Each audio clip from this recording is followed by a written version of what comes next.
నువ్వు చెప్పే ప్రతి విషయాన్ని నువ్వు ప్రూవ్ చేసుకోవాలి, సాక్ష్యాలతో సహా చూపించాలి అని నిన్ను ఎదుటి వాళ్ళు క్వశ్చన్ చేస్తున్నారంటే they are not believing you.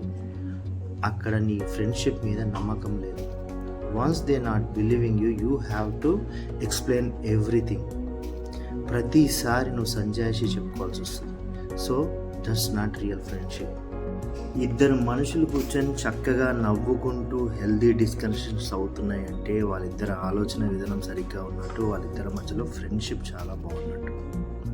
అలా కాకుండా అదే ఇద్దరి మనుషుల మధ్యన నువ్వు కూర్చున్న ప్రతిసారి నీ మధ్యలో ఆర్గ్యుమెంట్ జరుగుతుంది, నీది తప్పు అంటే నీది తప్పు అనే ఆర్గ్యుమెంట్ వస్తుంది అంటే దే ఆర్ టాక్సిక్ పీపుల్. ప్రపంచంలో ఎక్కడైనా సరే ఒకడి ఒపీనియన్ అది ఏమైనా ఉండొచ్చు, దాని మీద నీకు రెస్పెక్ట్ లేదంటే నిన్ను నువ్వు రెస్పెక్ట్ చేసుకోనంటే, నువ్వు ఎప్పుడైతే నిన్ను నువ్వు రెస్పెక్ట్ చేసుకుంటావో ఆటోమేటిక్గా నువ్వు ఎదుటోడిని రెస్పెక్ట్ చేస్తావు.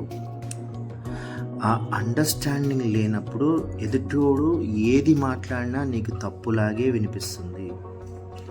Stay away with this kind of mindset toxic people. Itlu me sorry. Stay healthy, stay fit. Take care. Bye bye.